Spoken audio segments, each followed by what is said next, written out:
Hello दोस्तों, आज हम मनोविज्ञान के कुछ महत्वपूर्ण प्रश्न करने वाले हैं जो आगामी यूपी टेट के लिए बहुत ज़्यादा महत्वपूर्ण है। तो चलिए शुरू करते हैं कि पहला प्रश्न है कि मनोविज्ञान शब्द की उत्पत्ति किस भाषा से हुई थी। तो ये हुआ था ग्रीक शब्द से। इसका आंसर है कि मनोविज्ञान शब्द की उत्पत्ति ग्रीक भाषा के शब्दों से हुई थी। तो नेक्स्ट प्रश्न है, मनोविज्ञान को व्यवहार का विज्ञान सबसे पहले किसने कहा। तो मनोविज्ञान को व्यवहार का विज्ञान कहा था वॉटसन ने, जेवी वॉटसन ने। नेक्स्ट प्रश्न है, प्रथम मनोवैज्ञानिक प्रयोगशाला की स्थापना किसने की थी। प्रथम मनोवैज्ञानिक प्रयोगशाला की स्थापना विल्हेम वुंट ने की थी। नेक्स्ट प्रश्न है, क्रिया प्रसूत अनुबंधन का सिद्धांत किसने दिया था। तो ये बीएफ स्किनर ने दिया था। नेक्स्ट प्रश्न है, बुद्धि लब्धि आईक्यू ज्ञात करने का सही सूत्र क्या है। तो ये है MACA/100।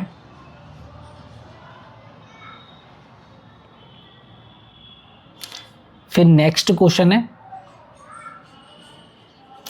जीन पियाजे के संज्ञानात्मक विकास की कितनी अवस्थाएं बताई हैं। तो उन्होंने कितनी अवस्थाएं बताई, 4 अवस्थाएं बताई हैं। जीन पियाजे ने संज्ञानात्मक विकास की 4 अवस्थाएं बताई हैं। नेक्स्ट प्रश्न है, प्रयत्न एवं भूल का सिद्धांत किसका है, किसने दिया। तो ये दिया था थार्नडाइक ने। प्रयत्न एवं भूल का सिद्धांत थार्नडाइक ने दिया था। नेक्स्ट प्रश्न है, मनोविश्लेषणवाद के प्रवर्तक कौन थे। तो मनोविश्लेषणवाद के प्रवर्तक थे सिगमंड फ्राइड। नेक्स्ट प्रश्न है, सीखने का नियम किसने प्रतिपादित किया। तो सीखने का नियम थार्नडाइक ने प्रतिपादित किया था। नेक्स्ट प्रश्न है, किशोरावस्था को तनाव एवं तूफान की अवस्था किसने कहा। तो किशोरावस्था को तनाव एवं तूफान की अवस्था कहा स्टैनली हॉल ने कहा। नेक्स्ट प्रश्न है, अधिगम का अंतर्दृष्टि सिद्धांत किसने दिया। तो अधिगम का अंतर्दृष्टि सिद्धांत दिया था कोहलर ने।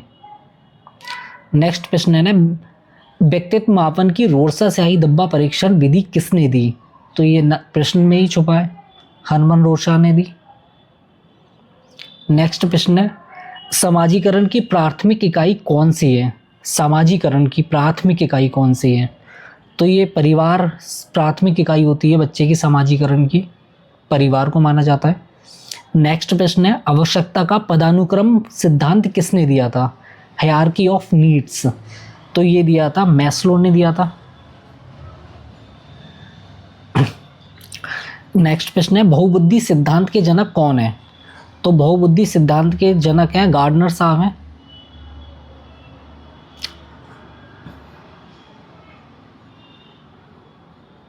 बहुबुद्धि सिद्धांत के जनक गार्डनर मल्टीपल इंटेलिजेंसी के। नेक्स्ट प्रश्न है, विस्मृति का वक्र यानी कि फॉरगेटिंग कर्व किसने दिया था। तो फॉरगेटिंग कर्व दिया था इविंगहास ने। बी ऑप्शन है, इविंगहास ने। नेक्स्ट प्रश्न है, नैतिक विकास का सिद्धांत किसने दिया। तो नैतिक विकास दिया था कोहलबर्ग ने। नैतिक विकास का सिद्धांत कोहलबर्ग ने दिया था। नेक्स्ट प्रश्न है, शिक्षा का अधिकार अधिनियम कब लागू हुआ।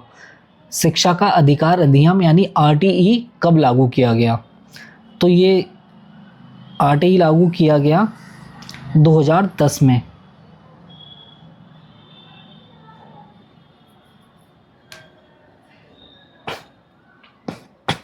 नेक्स्ट प्रश्न है, अधिगम के पठार का मुख्य कारण क्या है। तो अधिगम के पठार का मुख्य कारण थकान एवं अभिरुचि को माना जाता है। किसी चीज़ में अभिरुचि नहीं रहना, रुचि नहीं रहना, उसे माना जाता है अधिगम का पठार हो जाना। मतलब अधिगम एक जगह पे आकर स्थिर हो जाना, उससे आगे नहीं बढ़ना। तो ये अधिगम का पठार कहा जाता है। नेक्स्ट प्रश्न है, बुद्धि का द्विकारक सिद्धांत किसने दिया। तो बुद्धि का द्विकारक सिद्धांत स्पियरमैन ने दिया था। नेक्स्ट प्रश्न है, बाल्यावस्था को जीवन का अनोखा काल किसने कहा।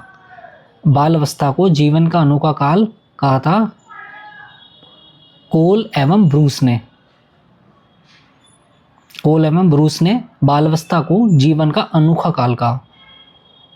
नेक्स्ट प्रश्न है, मनोविज्ञान को मन का विज्ञान किसने कहा?